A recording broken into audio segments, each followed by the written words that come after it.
Salut tout le monde, salut Catherine. Salut Pablo, salut à tous et à tous. Dernier débrief avant le dimanche fatidique du premier tour des élections législatives. Euh, pff, ça va être chaud à mon avis dimanche.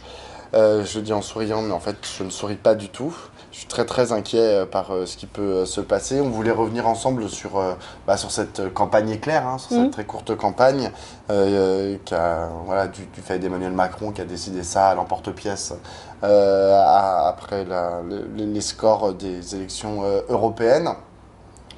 Enfin moi ce que je retiens de cette campagne, c'est que en vérité elle a eu lieu sur des bases comment on dit, très affirmé. J'ai trouvé que les propositions des trois blocs étaient finalement assez structurées.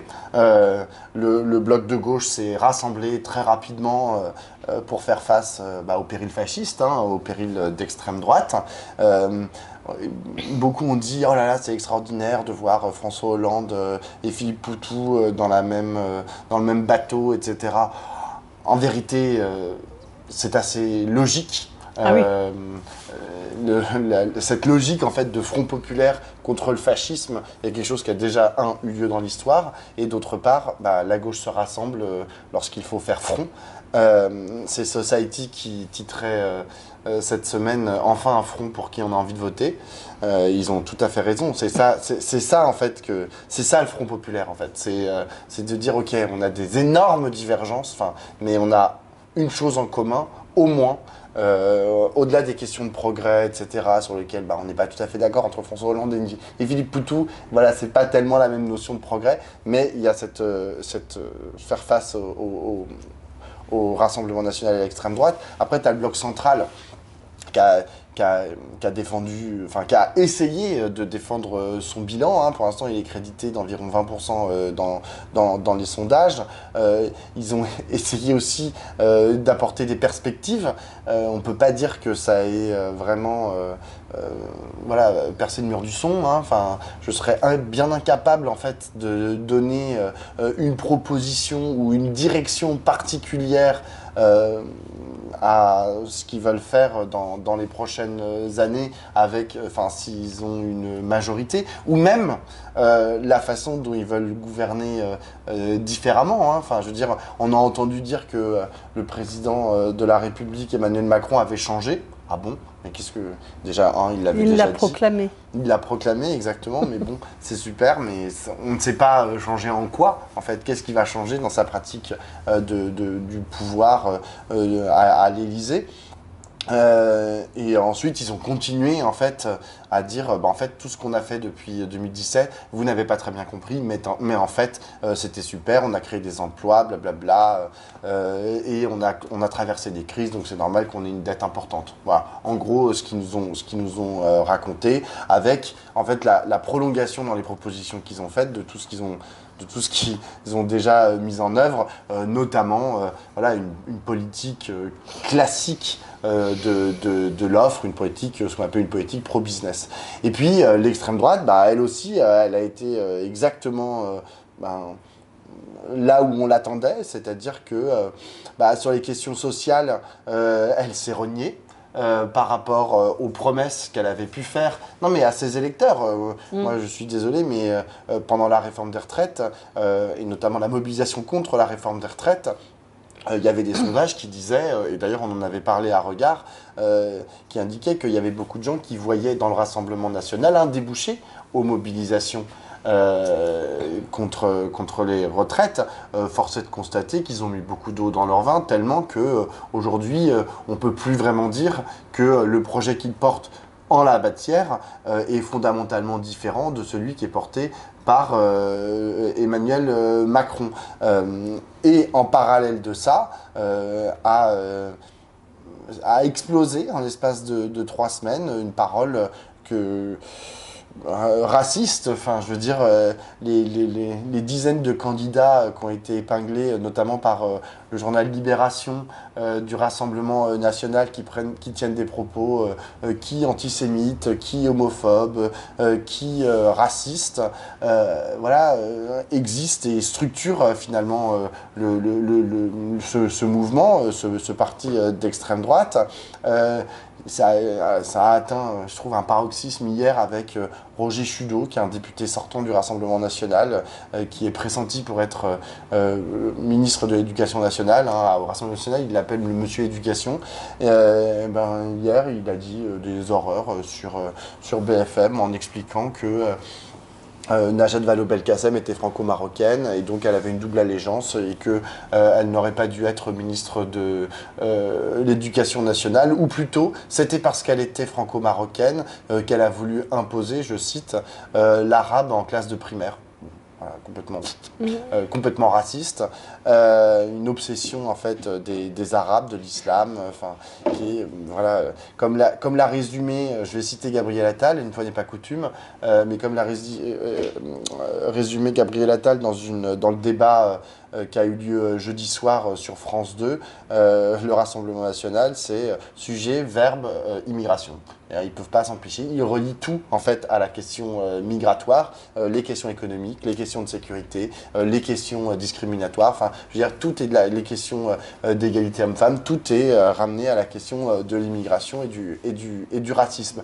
Donc voilà, chacun était dans son couloir. Est-ce qu'il y a vraiment eu un débat? Oui, il y a eu des débats. En tout cas, il y a eu une confrontation qui était assez claire. En revanche, le temps imparti en fait a fait que tout s'est fait dans la précipitation et que les choix des candidats, la construction des programmes et la réorientation des projets qui étaient déjà dans les valises. Ils n'ont pas inventé un projet from scratch, mais chacun des groupes. Mais enfin voilà, les réorientations ont dû se faire voilà un peu rapidement, et derrière il est très compliqué en fait de ne pas entériner le résultat des élections européennes, vu le temps qui était imparti. C'est-à-dire que tu ne peux pas recréer une dynamique en l'espace de 3 semaines qui soit contraire à la dynamique qu'avait été celle des élections européennes. Et c'est là que le principal coupable, et il faut tenir, c'est même pas responsable, c'est coupable de la situation dans laquelle on est aujourd'hui, c'est Emmanuel Macron. Parce qu'en vérité, il le savait très bien, qu'en collant en fait 2 élections, dont la première avait été une vague pour l'extrême droite, il savait très bien que la deuxième allait être une ratification en fait de ce qui s'était passé aux européennes, ou une amplification de ce qui s'était passé aux européennes. Donc il est le premier responsable de la situation, en plus des 7 ans de pouvoir catastrophique qu'on vient de passer. Il est le premier responsable de la situation dans laquelle on est aujourd'hui.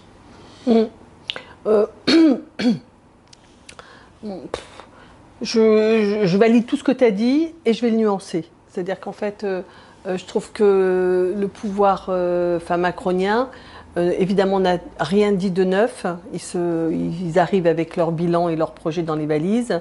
La magnifique réforme de l'assurance chômage, tout ça. Mais politiquement, le seul truc nouveau qu'ils ont fait, c'est le nini. C'est-à-dire qu'en fait, la seule identification qui a été celle de la Macronie, c'est de dire ni Rassemblement national, ni NUPES. Parce que tu as remarqué que dans le débat, Gabriel Attal, tout le débat de jeudi soir, il a passé son temps à dire la NUPES et pas le Front National. C'est-à-dire qu'il veut ramener... Et pas le Front Populaire. Et pas le Front Populaire, pardon. Tout le débat, il a dit ça, évidemment, pour ramener le Front Populaire à ce qu'était la NUPES, c'est-à-dire un accord quand la France insoumise était vraiment hégémonique à gauche, ce qui n'est plus tout à fait le cas, et ce qui se traduit dans à la fois les attendus du projet et la répartition des circonscriptions et l'affirmation conjointe de tous, en dehors de l'AFI, que le leader n'était plus Jean-Luc Mélenchon et qu'il donc ne serait pas Premier ministre. Et il a passé son temps à bloquer ça, c'est-à-dire à dire non, le Front populaire, ce n'est pas ce n'est rien d'autre que la NUPES New Look. Et d'ailleurs, il l'a appelée NUPES tout le temps, tout le temps, tout le temps. Il a écrit une tribune là où il a encore parlé de NUPES. C'est-à-dire, c'est vraiment un axe politique pour dire que c'est... Donc, il n'a pas de choses nouvelles à dire. Il a une bataille à mener en contre. Et en contre, évidemment, quand ils disent ni, c'est ni Front Populaire. Parce que ni Front National, il n'y a rien de neuf sous le soleil, puisqu'il s'est toujours présenté comme étant un opposant au Front National. Mais quand ils disent ni, ça veut dire ni Front National, ni Front Populaire. Et c'est ce deuxième ni qui est la nouveauté de leur positionnement politique. La deuxième chose, c'est que le Rassemblement national, évidemment, est très haut. Que moi, je ne crois pas qu'on puisse exactement dire que sur la réforme des retraites, ils sont sur la même position que le Rassemblement national. Et je crois qu'il faut qu'on fasse attention à voir quels sont les petits signaux à bas bruit qu'ils envoient. Or, ce qu'ils disent, c'est quelqu'un qui a commencé à moins de 20 ans, c'est celui qui a les métiers les plus durs, et que donc il doit partir en bonne santé à 60 ans. Pourquoi je dis ça? Ce que je veux dire, c'est qu'il y a, dans le discours du Rassemblement national, une partie de la population qui se trouve racontée, représentée, exprimée.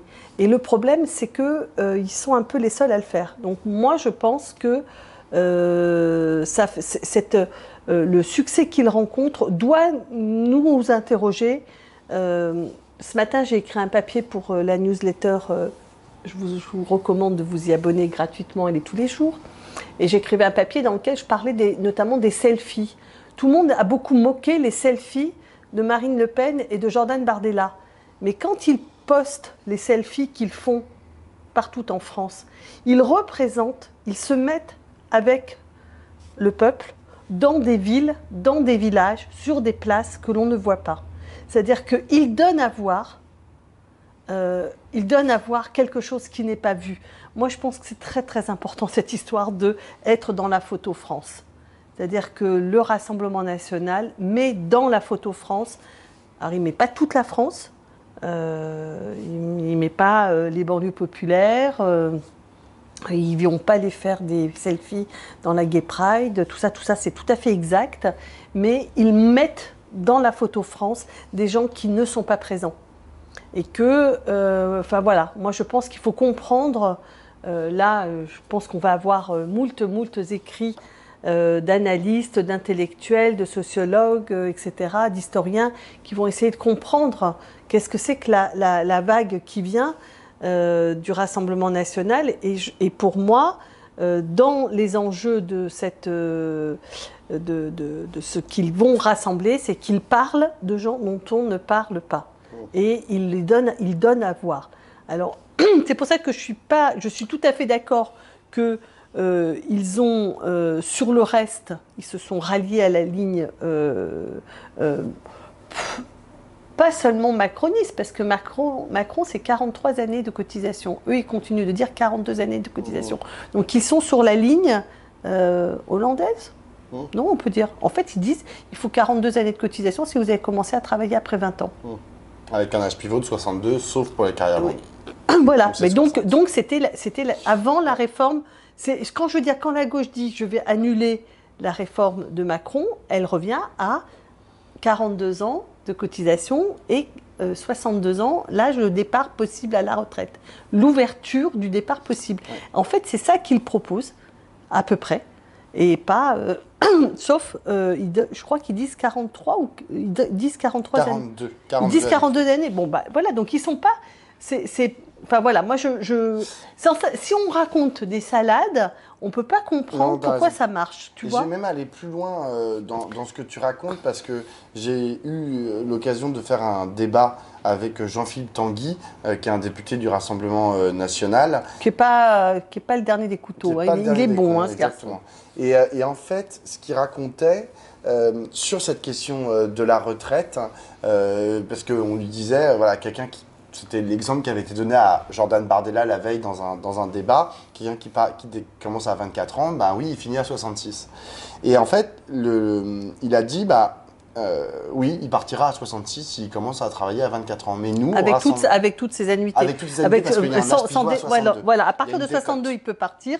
Et au-delà, mais ça, c'est déjà le cas. Oui. Enfin, je veux dire, c'était déjà le cas. Oui, mais ce qui est intéressant, c'est l'argumentaire. Ce qui est intéressant, c'est l'argumentaire qu'a déployé Jean-Philippe Tanguy. Il a dit, mais parce que nous, au Rassemblement national, nous voulons que les gens commencent à travailler le plus tôt possible. Et là, du coup, il était là, mais oui, mais et les études, du coup, et l'enseignement supérieur, ça veut dire que tous les gens qui ont accès à l'enseignement supérieur, ben, ils sont pénalisés finalement dans leur rapport à la retraite. Et il a dit, oui, nous, on n'est pas pour que les gens forcément aillent dans l'enseignement supérieur, et ensuite de développer, de dire, on veut redonner toute sa place au travail manuel en France. Donc il a opposé l'enseignement supérieur avec les travaux manuels. Et j'ai beau lui dire, bah déjà, on peut faire des études supérieures et avoir par exemple un master et ensuite avoir un travail manuel.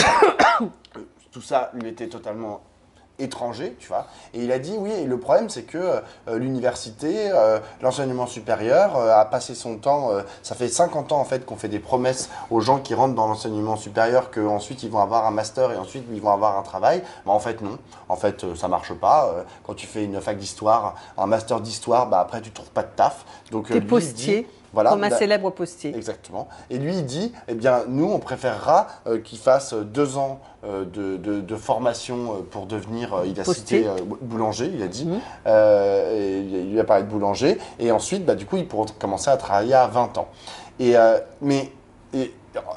Je vois bien en fait sa proposition qui en plus doit résonner avec ce que pensent classiquement beaucoup de gens. Et là, c'est là que la gauche a une bataille culturelle à mener. Parce que la bataille culturelle, elle est de dire, mais en fait, à quoi ça sert l'enseignement supérieur? Est-ce que ça sert uniquement à construire, à ce qu'on ait un travail ensuite?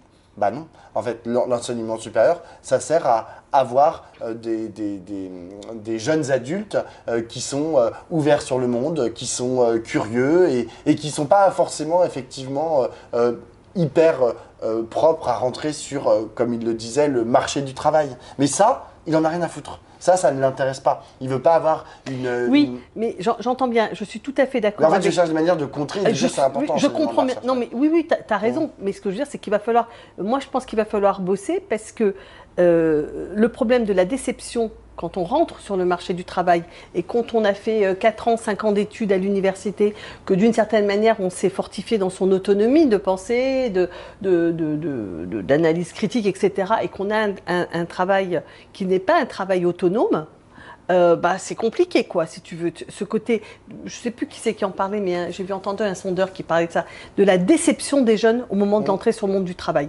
Parce qu'ils arrivent dans un monde du travail qui ne correspond pas du tout à leurs attentes, ni financières, ni d'autonomie, ni de sens, ni voilà. Et donc, voilà, moi je pense que ça nous oblige d'abord à comprendre que pour un certain nombre de gens, bah, il y a eu une dévalorisation des métiers qui ne sont pas des métiers intellectuels. Ça, je crois que c'est vrai. Que par ailleurs, ce que tu viens de dire, l'école, la formation, c'est pas simplement pour être employable, mais c'est aussi pour être autonome et pour pouvoir évoluer dans la vie, c'est-à-dire pour pouvoir changer de métier, avoir de l'autonomie par rapport à la conduite de sa propre existence. Et par ailleurs, plus fondamentalement encore, ce que je veux dire, c'est que on en a parlé il y a cette semaine, on a parlé de cette histoire des 80% des jeunes au baccalauréat dans un débrief. Ben, le problème, c'est qu'on n'a pas fait les transformations de la société qui l'accompagne. C'est-à-dire quand tu as une montée comme ça en autonomie, en formation, en capacité individuelle et que par ailleurs tu te retrouves avec un monde ubérisé, si tu veux, c'est quand même très très compliqué, quoi. L'autre jour, j'avais ma conseillère bancaire, elle me dit, vous n'oubliez pas, Madame Tricot, de me mettre une note sur votre appli, si on... Enfin, non, je lui dis, ça vous fait pas suer d'être noté, enfin, comme à l'école? Je veux dire, il y a quelque chose de totalement dingue dans cet écart entre l'indépendance possible, promise, et puis la réalité de l'organisation du travail, de la société, etc., etc. Et puis ça va loin, parce que c'est pas simplement dans les entreprises, c'est aussi dans le monde du travail de l'État. C'est-à-dire, c'est dans la fonction publique, c'est dans les hôpitaux, etc. Donc, ce que je veux dire, c'est que la défaite qui vient, parce que je crois qu'on va prendre une défaite, elle vient de loin. Ça fait longtemps que la gauche ne prend pas les questions avec l'ampleur. L'autre jour, on a parlé de la question de l'égalité. Là, on parle de la question de l'articulation entre la formation, la dévalorisation relative des métiers manuels par rapport aux métiers intellectuels, la déception des jeunes dans l'organisation du travail, etc. Ça, c'est quand même des choses qui demandent une réflexion profonde et un projet renouvelé et crédible. Et ben ça reste à faire. Pourquoi je dis que on va se prendre une dégelée, parce que je pense que les sondages, là, si j'ai bien compris, donnent 180 circonscriptions quasiment sûres pour le Rassemblement national. Alors ça fait 100 circonscriptions qui ne sont pas sûres. Il y a 100 swing circos. Donc si sur ces 100 swing circos, on est capable d'être super rassembleur, super rassemblé, peut-être qu'on peut éviter le gadin final.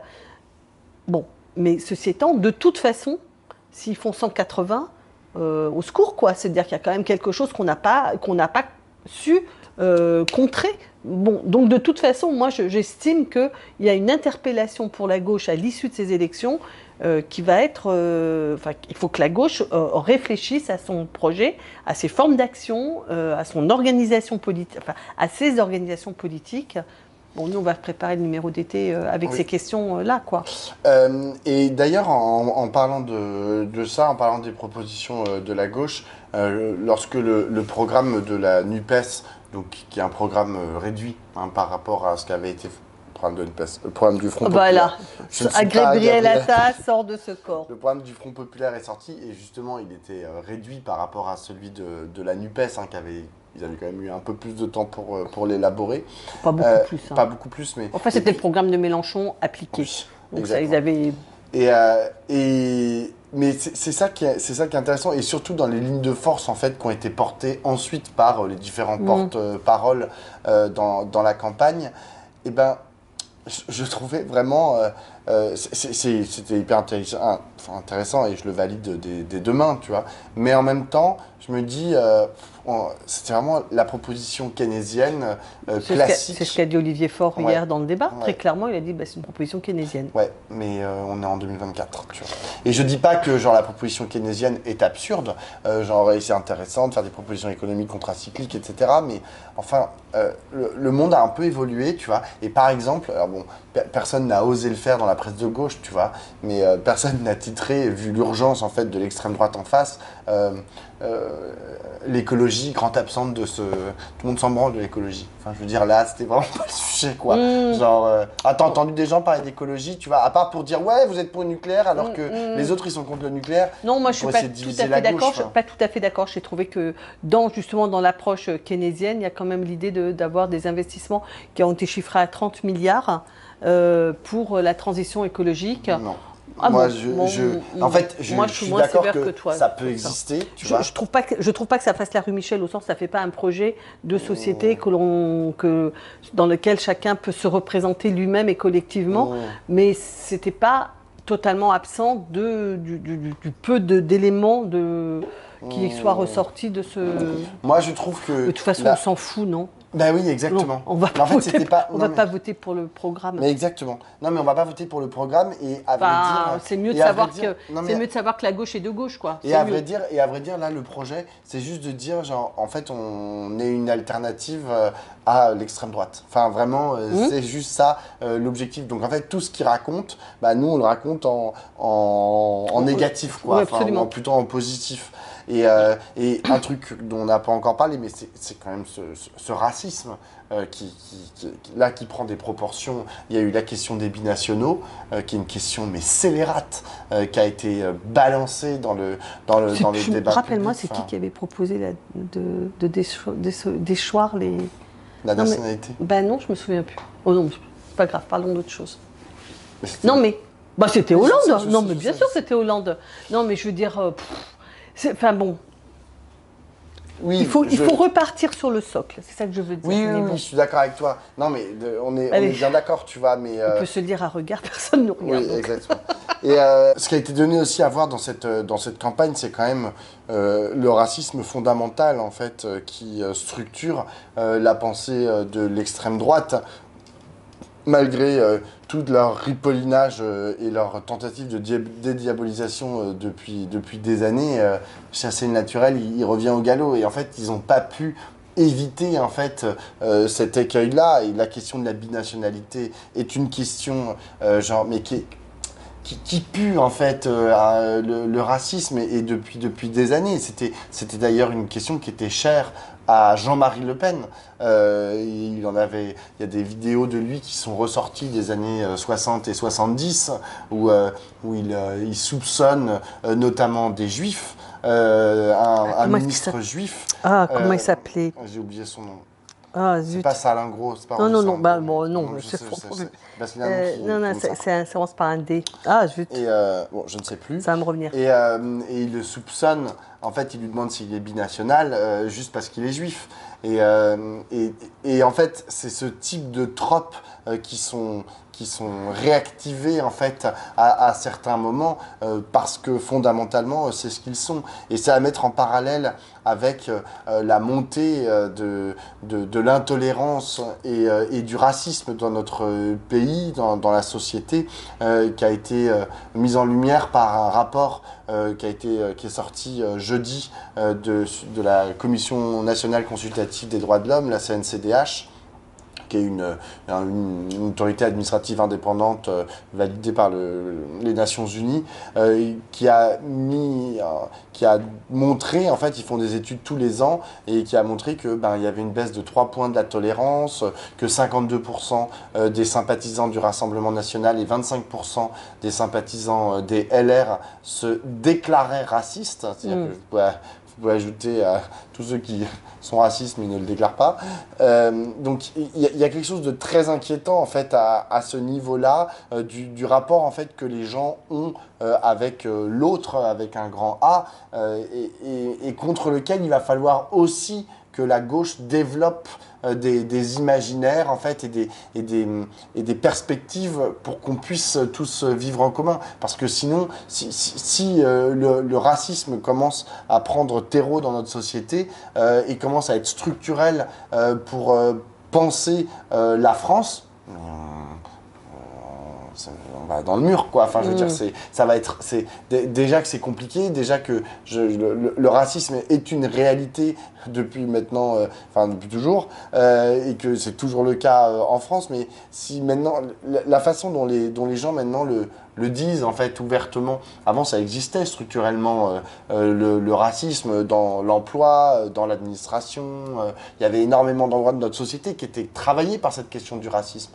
Mais maintenant, c'est carrément, on vient à la télé, on dit un truc raciste, et puis ça passe crème, quoi. Il y a une espèce de truc d'impunité totale à déblatérer des paroles racistes. Et derrière, du coup, il y a des constructions d'imaginaire et de rapports au monde qui deviennent profondément racistes. Et ça, c'est quelque chose sur lequel il va falloir travailler. Il y a un entretien très intéressant, notamment sur cette question-là, entre Benoît Coquart et Félicien Faury, qui sont deux sociologues qui travaillent, Benoît Coquart, plus sur les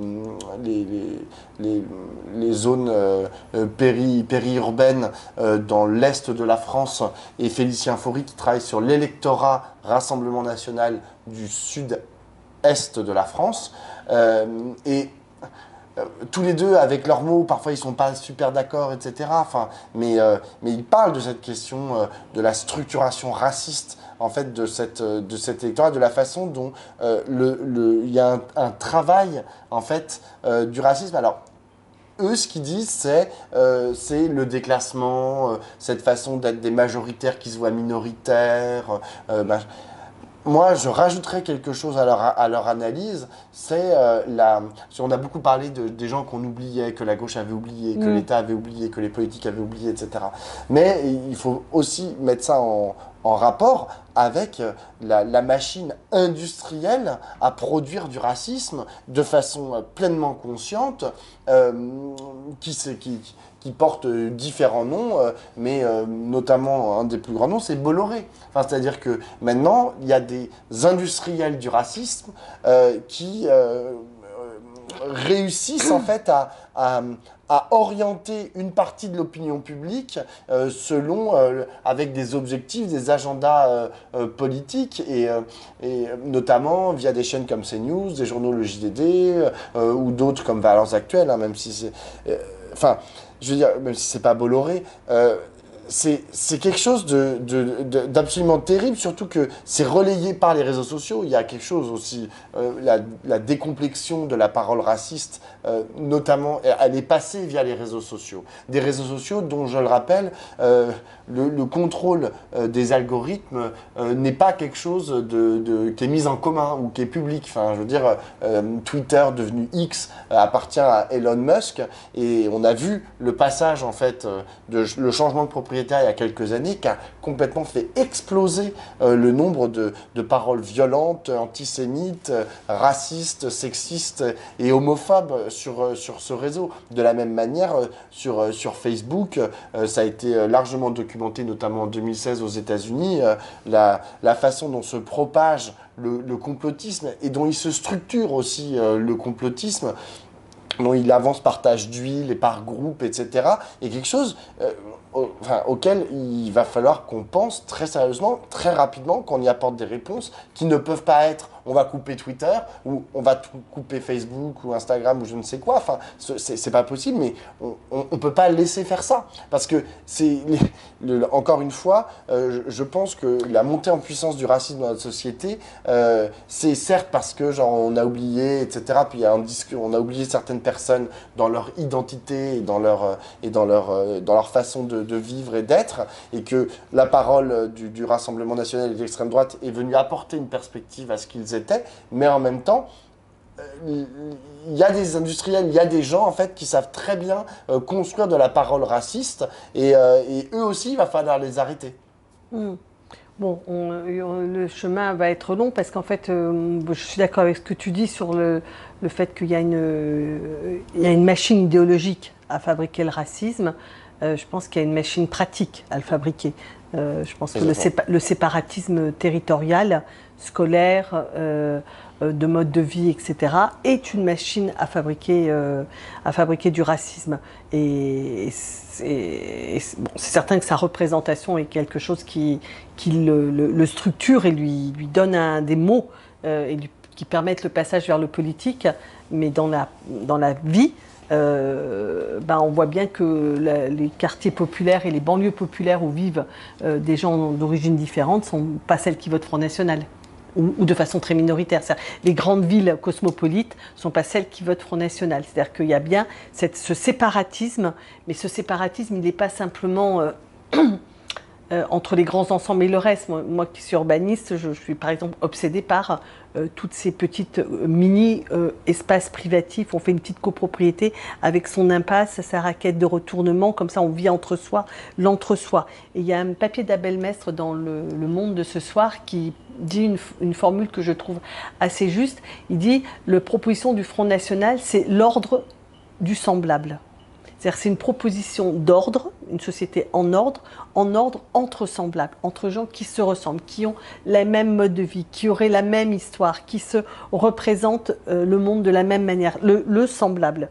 Et en ce sens, c'est les deux ensemble, c'est l'ordre et le semblable qui sont un socle de la proposition Front National. Mais ce sur quoi j'insiste, c'est sur le fait que cette proposition, elle prend force aussi parce qu'il y a des conditions dans la vie des gens qui le permettent et qui ont été contrecarrées en banlieue parisienne, ce qui n'était pas le cas, puisque si on se souvient, les premiers votes importants du Front National, c'était par exemple en Seine-Saint-Denis. La Seine-Saint-Denis a été un bastion du Front National dans les années 80. Aujourd'hui, ils n'ont pas leur place, quoi. Donc, bon. Dernière toute petite chose, parce que ça va être à mon sens, un énorme enjeu la semaine prochaine. Tu en as parlé tout à l'heure, c'est la question du Nini, mais qui va prendre encore plus de sens dans l'entre-deux-tours, avec deux principaux paramètres. Le premier, c'est les désistements. Est-ce que les Renaissances vont se désister lorsqu'ils seront en troisième position pour le candidat qui sera en première ou en deuxième position du Front Et populaire? réciproquement. Mais le cas le plus fréquent, ce sera l'autre cas. C'est-à-dire c'est Renaissance qui sera troisième Voilà. et qui devra décider s'il se désiste ou pas. Voilà. Ils porteront une grosse responsabilité, voire culpabilité. Ce qui est très compliqué dans les arguments qui sont développés, c'est qu'en fait, ils disent de plus en plus souvent on se désistera si c'est un candidat socialiste, écologiste ou communiste, mais on ne se désistera pas si c'est un candidat LFI. Et encore, après, ils te disent oui, mais en fait, LFI, c'est pas pareil Clémentine Autain que David Guiraud. Voilà, moi, c'est ce qui m'a été dit bien hier par sûr. un mec Oui, du oui, Modem. non, mais c'est Un mec du Modem qui m'a fait trop rire, enfin trop rire, jaune, mais genre il me dit oui, moi je voterai pas David Guiraud, par exemple. J'étais là genre, mais vous êtes dans l'Est, donc Bruno Millienne. C'est genre aucun rapport. Enfin, de toute façon, vous votez pas David Guiraud, c'est à Roubaix. Mais tu vois, ils en font un espèce de totem qu'ils veulent rappeler systématiquement. Mais ça fait partie de leur stratégie, en fait. De leur stratégie de diabolisation d'une partie du Front populaire. Mais ça va être une question assez fondamentale, c'est qu'il y a un désaccord très fort à gauche avec la LFI sur un certain nombre de sujets qu'on ne va pas relister ici. Mais la gauche ne peut pas, je regrette, jusqu'à plus ample informer. Ceux qui ont fait le plus, je disais tout à l'heure, la gauche n'a pas assez travaillé, n'a pas assez renouvelé ses propositions et son regard sur le monde.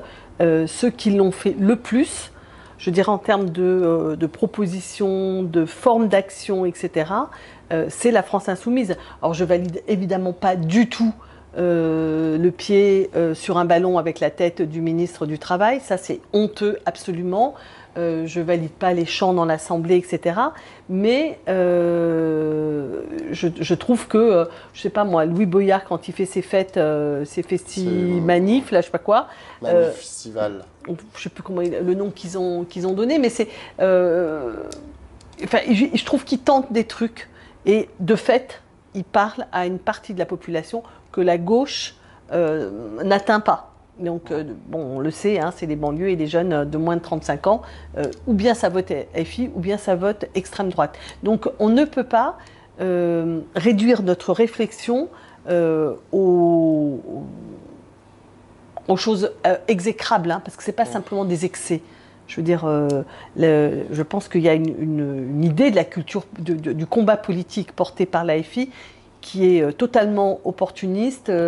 Voilà, la fin justifie les moyens et donc on peut déglinguer tout le monde, y compris les plus anciens militants. On peut raconter des choses tout à fait inacceptables ou flirter avec le carrément condamnable pour faire des clins d'œil, etc. Enfin, tout ça, c'est des choses qui ne sont pas possibles. Mais il ne faut pas oublier l'autre aspect, c'est que la France insoumise, d'abord, elle a dit que la gauche, c'était pas François Hollande, c'est-à-dire c'est pas la politique de François Hollande qui est une politique de renoncement à tous les idéaux de la gauche. Et par ailleurs, elle a su trouver le chemin pour parler à la jeunesse étudiante, notamment militante, antiraciste, féministe, écologiste, radicale, etc., et au quartier populaire. Que la gauche fasse mieux, d'une certaine manière. Je veux dire, franchement, c'est pas du tout. Je suis très fâchée contre le groupe dirigeant autour de la France insoumise, mais je ne les crédite pas d'avoir. Ils ne sont pas les seuls dépositaires de ces inventions programmatiques, d'organisation, etc. Et des choses doivent se transporter et se généraliser dans la gauche. Et en tout cas, il faut y réfléchir. En tout cas, il reste encore 2 jours avant le dimanche du vote du premier tour. Faites ce que vous pouvez. Moi, ici, on a un peu peur de ce qui va se passer dimanche. Catherine parlait tout à l'heure de la chronique d'une défaite annoncée. Non, mais la défaite, pour moi, elle n'est pas, pas juste qu'ils aient la majorité absolue. Oui, on le redoute. Je suis d'accord. On le redoute, mais de toute façon, là, on est devant un os qui nous interpelle profondément. Du coup, prenez vos téléphones, appelez, je sais pas, genre vos amis, vos machins, ceux qui vont pas aller voter, ceux qui veulent voter, ceux qui seraient tentés par voter autre chose que Nouveau Front populaire, et essayons de faire que dimanche, la gueule de bois soit pas trop dure. À lundi prochain. À lundi, ciao.